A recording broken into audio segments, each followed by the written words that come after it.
Hey guys, today we are looking at a pretty scary team, I would say, just because it's a famous person.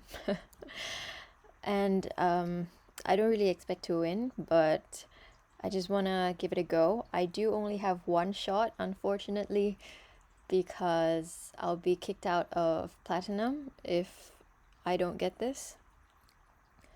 So let's just give it a shot and see how it goes.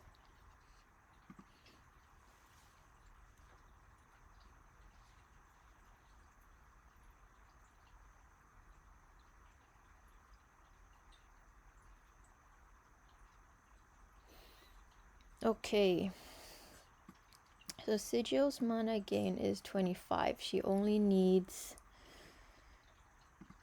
4 tiles, but I will give her more.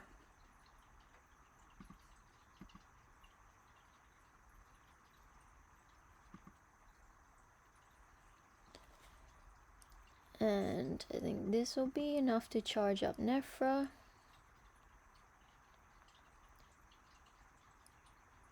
Would also like to charge up or match away some reds, hoping that that is going to make my life a little bit easier down the line. Probably could have gone for a little bit more defensive matching there, but it's okay.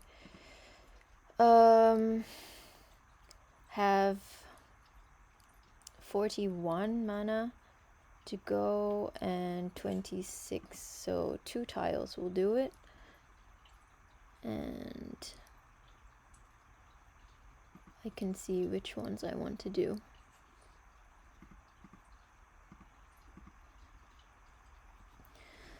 So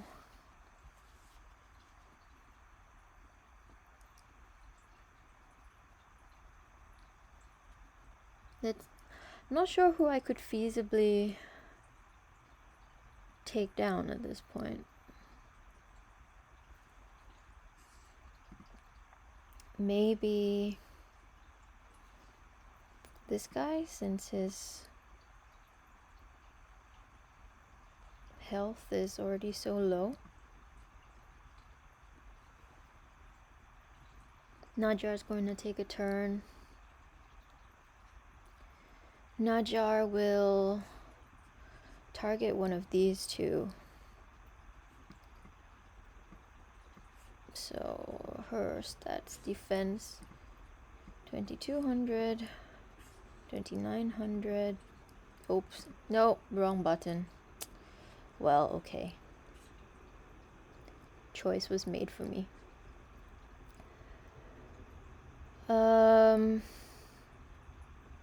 Luckily I have 3 more, so it's not such a disaster.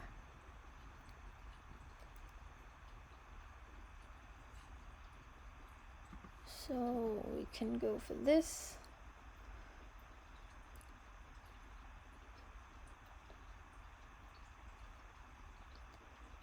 Is not too bad. So these 2 heroes are asleep, so I can just target Najar without worrying too much.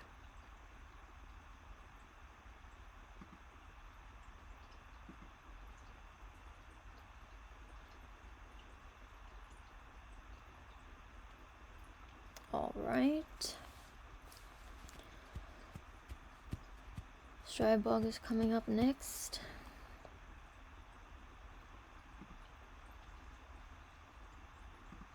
I'm gonna see if I can make him fall asleep. I think this should give me the tiles for Sigil.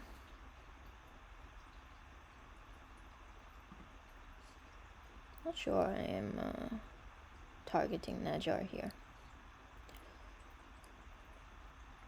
Okay. make him charge once. Set her off. I might actually continue targeting Akuma because in the 3 turns coming up, he's not there.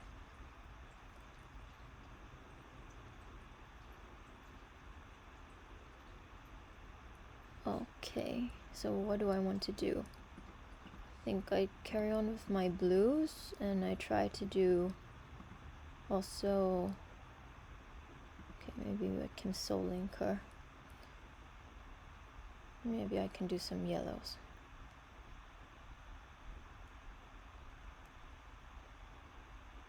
And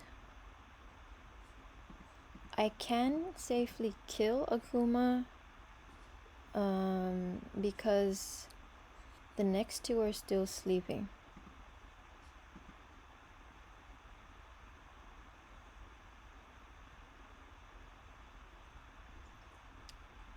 And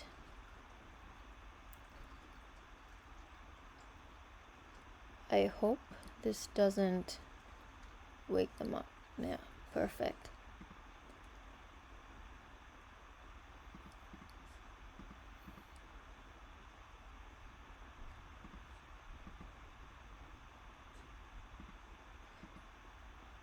Oh, 5, okay.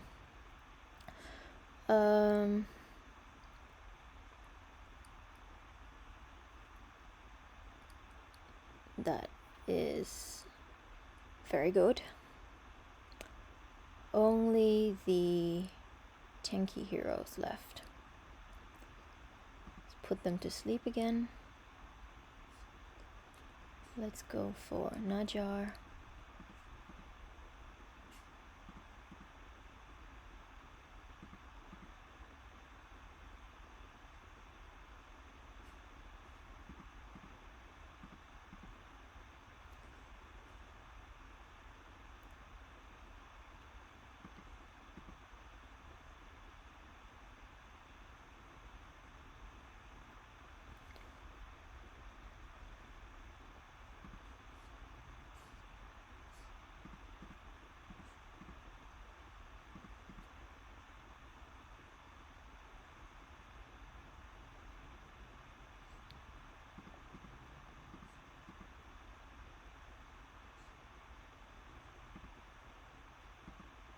Right now this is a bit of a tile damage game.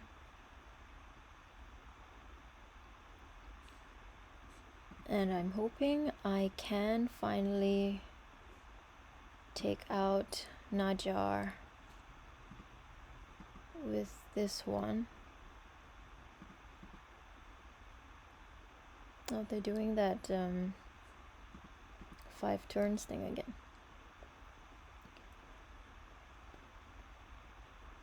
Okay, deep breath out. Let's go for the defense down again.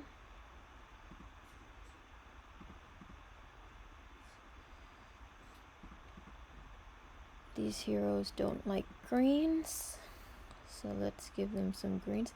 That makes it sound like they don't like vegetables, like they don't like broccoli or whatever. These heroes don't like green.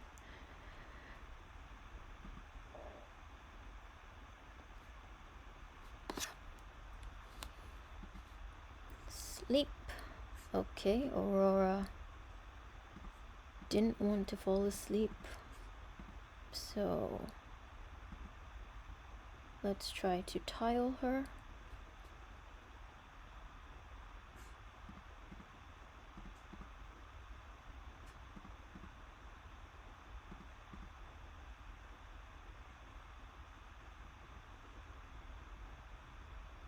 Not his turn.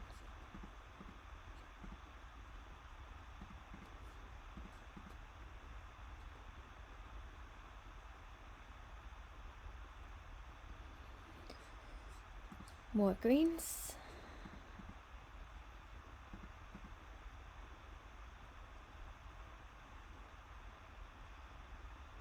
That was surprisingly straightforward.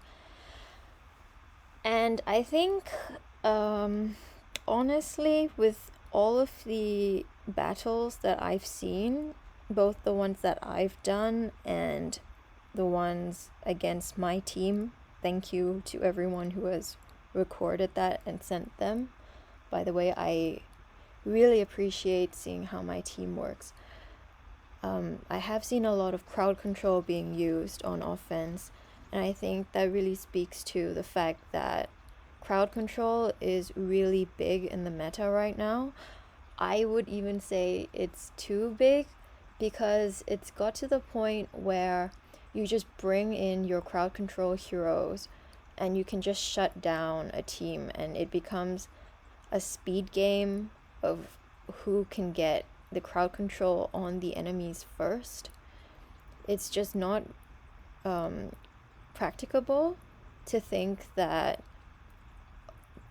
your own heroes are going to have that much res that they're going to be able to resist things, because that's just not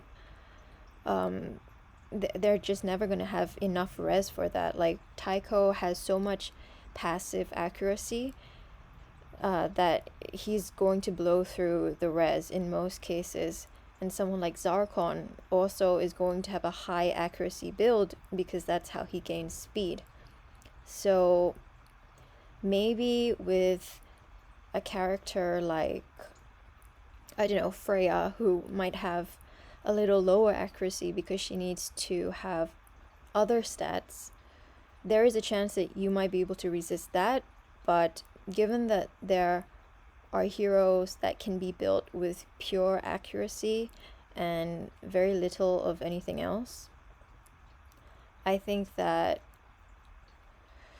there is, in a sense, not a problem, but also a problem. Because I think that if people are deterred from being more creative with their teams and just focusing on one thing, which is crowd control, that is an issue, ultimately.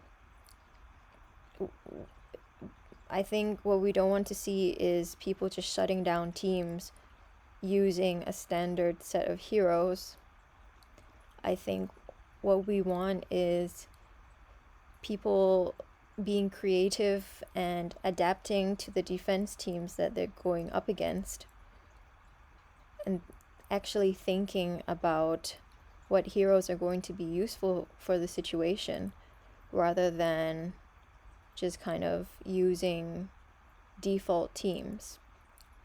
Obviously, if that's someone's approach, that's completely fine. It's just the way that I like to play the game is to I have a very reactive style. I know that I usually change my teams around based on each of the heroes in the defense team. So for me, if I end up taking a crowd control team every time, and I have done that against quite a few of these platinum teams now successfully, and that's obviously an incentive for me to carry on using that standard crowd control team. I think it does take away something from the game if many people are de-incentivized from being a little bit more creative in that sense. So that is the end of my mini rant / ramble. But let me know what you think, if you agree, if you think that crowd control completely dominating battles is a good thing. Let me know if you don't see crowd control being important or not as important as I've made it out to be. And thank you if you're still here. Thank you so much for watching, and hope this was interesting. Hope you had fun, and I'll see you next time. Bye.